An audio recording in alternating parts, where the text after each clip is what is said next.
បេសកជនពិសេសរបស់ប្រធានាធិបតីអាមេរិកបាននិយាយថាប្រធានាធិបតីអាមេរិកលោកដូណាល់ត្រាំកំពុងសួរថាហេតុអ្វីបានជាអ៊ីរ៉ង់មិនទាន់ចុះចាញ់នៅចំពោះមុខការបង្កើនវត្តមានយោធារបស់ទីក្រុង Washington នៅមជ្ឈិមបូព៌ាលោក Steve Witkoff បេសកជនពិសេសរបស់ប្រធានាធិបតីអាមេរិកបានប្រាប់ Fox News កាលពីថ្ងៃសៅរ៍ថាលោកត្រាំមានការចង់ដឹងចង់ឃើញអំពីជំហររបស់អ៊ីរ៉ង់បន្ទាប់ពីលោកបានព្រមានអំពីការវាយប្រហារដោយយោធាមានកំណត់ប្រសិនបើកិច្ចព្រមព្រៀងមួយមិនត្រូវបានឈានដល់លើកម្មវិធីនុយក្លេអ៊ែររបស់ទីក្រុងតេរ៉ានលោកថាខ្ញុំមិនចង់ប្រើពាក្យថាខកចិត្តទេពីព្រោះលោកត្រាំយល់ថាគាត់មានជំរើសជាច្រើនប៉ុន្តែគាត់ចង់ដឹងចង់ឃើញពីមូលហេតុដែលពួកគេមិនបានខ្ញុំមិនចង់ប្រើពាក្យថាចុះចាញ់ទេប៉ុន្តែហេតុអ្វីបានជាពួកគេមិនបានចុះចាញ់ហេតុអ្វីបានជាស្ថិតនៅក្រោមសម្ពាធបែបនេះជាមួយនឹងបរិមាណអំណាចសមុទ្រនិងអំណាចកងទ័ពជើងទឹកដែលយើងមាននៅទីនោះហេតុអ្វីបានជាពួកគេមិនមករកយើងហើយនិយាយថា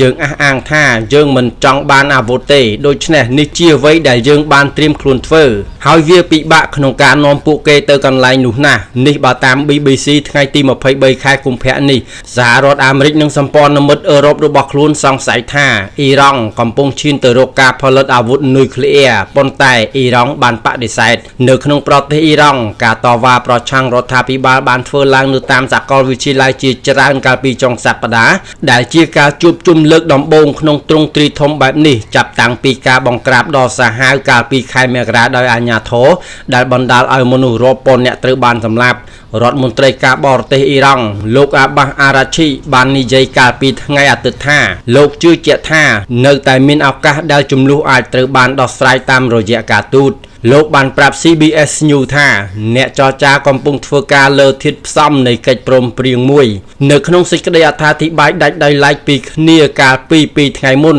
លោកអារ៉ាឈីបាននិយាយថាទីក្រុងតេរ៉ានកំពុងរៀបចំសេចក្តីព្រៀងនៃកិច្ចព្រមព្រៀងដែលអាចធ្វើទៅរួចហើយនឹងប្រកល់វាទៅឲ្យលោក Witkoff ក្នុងរយៈពេលប៉ុន្មានថ្ងៃខាងមុខមន្ត្រីអាមេរិកនិងអ៊ីរ៉ង់បានពិភាក្សាអំពីកម្មវិធីនុយក្លេអ៊ែររបស់អ៊ីរ៉ង់នៅក្នុងកិច្ចចរចាដោយប្រយោលនៅទីក្រុងហ្សឺណៅប្រទេសស្វីសនៅថ្ងៃទី17ខែកុម្ភៈពួកគេបាននិយាយអំពីនៅពេលក្រោយថាវឌ្ឍនភាពត្រូវបានធ្វើឡើងប្រទេសអូម៉ង់ដែលជាអ្នកសម្របសម្រួលកិច្ចចរចាបានប្រកាសនៅថ្ងៃអាទិត្យថាការចរចាជុំបន្ទាប់ឥឡូវនេះត្រូវបានកំណត់ពេលសម្រាប់ទីក្រុងហ្សឺណៅនៅថ្ងៃប្រហ័សនេះនៅក្នុងការបង្ហោះមួយនៅលើបណ្ដាញសង្គម X រដ្ឋមន្ត្រីការបរទេសអូម៉ង់លោកអាប៊ឺអាល់ប៊ឺសៃឌីក៏បានសម្ដែងក្តីសង្ឃឹមផងដែរថានឹងមានការជំរុញវិជ្ជមានមួយដើម្បីខិតខំប្រឹងប្រែងបន្ថែមទៀតឆ្ពោះទៅរកការបញ្ចប់កិច្ចព្រមព្រៀងនេះបើទោះបីជាមានរបាយការណ៍អំពីវឌ្ឍនភាពនៅទីក្រុងហ្សឺណៅក៏ដោយលោកត្រាំបាននិយាយកាលពីថ្ងៃប្រហ័សថា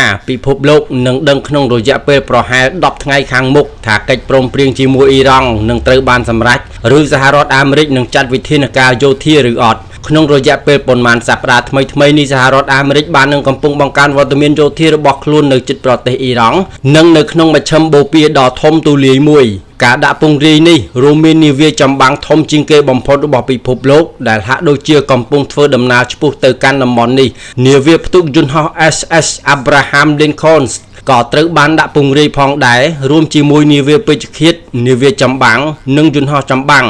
នៅប្រទេសអ៊ីរ៉ង់ទូរទស្សន៍ BBC បានផ្ទៀងផ្ទាត់វីដេអូនៃក្រុមបាតុករដែលកំពុងដង្ហែក្បួននៅក្នុងបរិវេណសាកលវិទ្យាល័យបច្ចេកវិទ្យា Saraf ក្នុងរដ្ឋធានីតេរ៉ានកាលពីថ្ងៃសៅរ៍ក្រោយមកពួកគេត្រូវបានគេឃើញប៉ះទង្គិចជាមួយអ្នកគាំទ្ររដ្ឋាភិបាលការតវ៉ាក៏ត្រូវបានគេរាយការណ៍ផងដែរនៅឯសាកលវិទ្យាល័យផ្សេងទៀតនៅទីក្រុងតេរ៉ាននិងកន្លែងផ្សេងទៀតទីភ្នាក់ងារសារព័ត៌មានសកម្មជនសិទ្ធិមនុស្សរ៉ាណាដែលមានមូលដ្ឋាននៅសហរដ្ឋអាមេរិកបាននិយាយថាខ្លួនបានបញ្ជាក់ពីការស្លាប់របស់មនុស្សយ៉ាងហោចណាស់7015នាក់រួមទាំងអ្នកតវ៉ា6508នាក់កុមារ226នាក់និងមនុស្ស214នាក់ដែលមានទំនាក់ទំនងជាមួយរដ្ឋាភិបាលតួលេខចុងក្រោយបំផុតត្រូវបានធ្វើបច្ចុប្បន្នភាពនៅថ្ងៃទី15ខែកុម្ភៈទីភ្នាក់ងាររ៉ាណាក៏បាននិយាយផងដែរថាខ្លួនកំពុងស៊ើបអង្កេតការស្លាប់ចំនួន11744នាក់បន្ថែមទៀតដែលត្រូវបានរាយការណ៍អាជ្ញាធរអ៊ីរ៉ង់បាននិយាយកាលពីចុងខែមុនថាមនុស្សជាង3100នាក់ត្រូវបានសម្លាប់ប៉ុន្តែភាគច្រើនជាបុគ្គលិកសន្តិសុខឬអ្នកឈរមើលដែលត្រូវបានវាយប្រហារដោយក្រុមកុបកម្មប្រធានាធិបតីត្រាំធ្លាប់បានគាំទ្រក្រុមបាតុករកាលពីអតីតកាលក្នុងដំណាក់កាលមួយហាក់ដូចជាលើកទឹកចិត្តពួកគេជាមួយ នឹងការសន្យាថាជំនួយកំពុងមកដល់ហើយ